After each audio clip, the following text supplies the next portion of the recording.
Yo, what up, street talks, street vlogs, street talkity blogs, right? Some turbo thoughts. Petty body, petty mind. So, some people act petty. What is the origin and the root of pettiness? So, it is my theory that it is originated in the body. Conspiracy theorists screaming Illuminati. You cannot imagine this much skill inside a human body.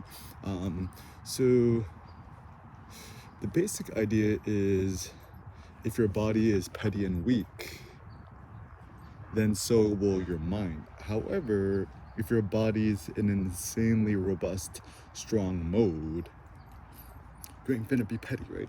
So petty means small, petite, and a more noble goal is to be magnanimous, to be super mega big, and can't stop, won't stop, right? And I think many philosophers have hi John, have a fun trip. Flexing all those other newbie overlanders. So I think also one thing that's very critical to think about is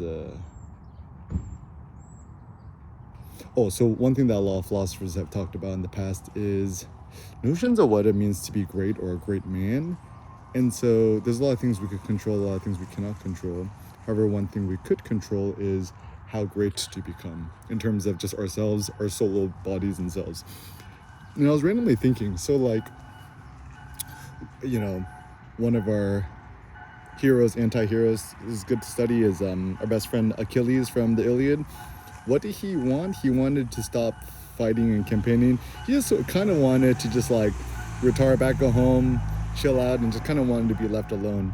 He didn't want to be like a King Priam who controlled more men than him. And actually, even the Iliad, I think it was Achilles' dad or his stepdad or one of his guardians who was like, Achilles, don't talk to King Priam like that, because since he lords over and rules over more men, he is your superior. So actually, even back then, one's height of their hierarchy was actually predicated on how many men they ruled. So I think it's better to think and consider. See you later, John. Get lots of turbo thoughts on the drive. Safe driving. So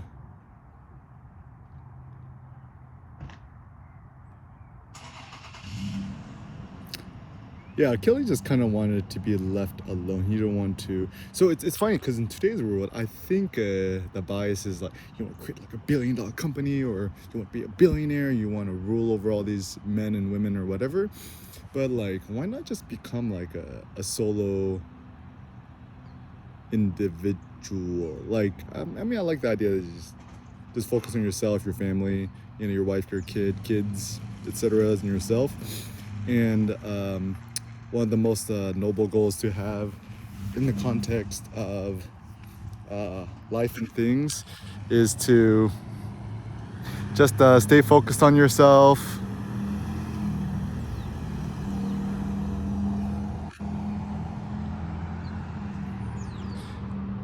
And to think big, to think mega, to think magnanimous.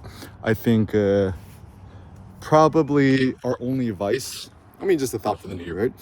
Our only vice is when we are petty or acting petty or thinking petty. Our greatest virtue is to be magnanimous, to be mega, to be great and strong in power. Some other philosophical thoughts I was thinking is in the context of philosophy, one of my favorite books, which was kind of like not his real quote real book, because I think Nietzsche did at the end of his life the Will to Power, but I find it a hugely interesting and entertaining read. I mean, also whenever a philosopher or anybody writes a book or writes out their thoughts or whatever, essays, texts, whatever,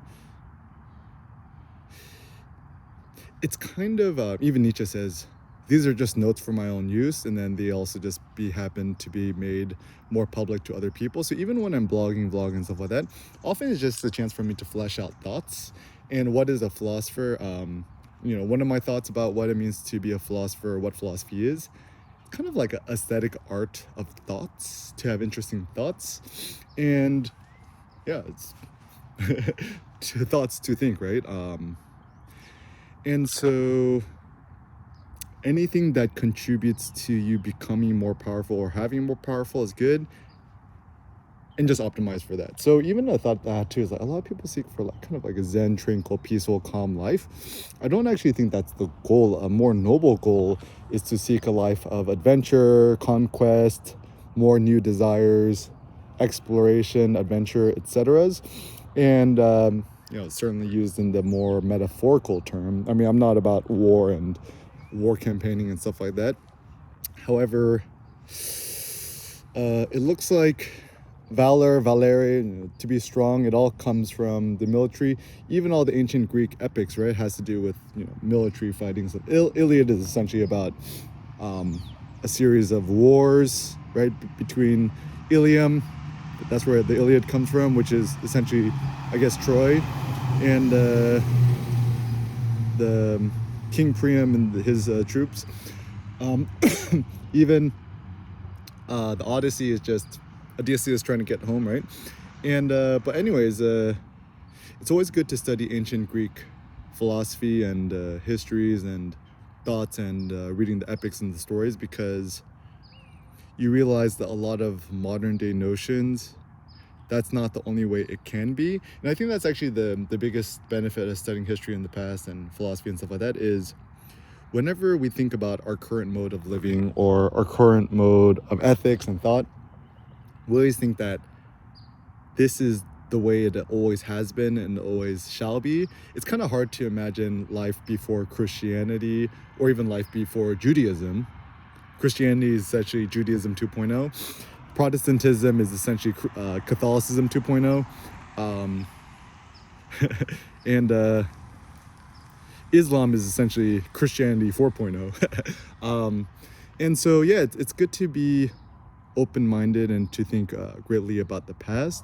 So if you don't like to act petty, I would say just focus on your physiology. Like once you get rack, pull over 7 plates. I'm about to hit the 7 plates pretty soon. Atlas, hold lift over 700 pounds, 705 pounds, and just strive to make your body as robust as possible. Some things that's been useful to me: working out twice a day, right? During the day, going to the gym, weightlifting, hype lifting. In the evenings, doing some yoga with Cindy, core power yoga. We'll do the C2 class or the sculpt class, which is also the weightlifting class. In the evening, just eat a gang of beef ribs from the Costco Business Center. It's only $2.99 a pound. A huge rack is 3.4 pounds. It's only like $10. This is amazing. Also, another pro tip: beef neck bone is insanely good. Cindy's dad actually has a meat plug commercial. You could buy beef neck bone for only 99 cents a pound. 99 cents a pound. This is amazing. It's really good. And it has all the cartilages and the collagens in between. So yeah, I would say this new year, strive to make the most magnanimous body and the most magnanimous mind.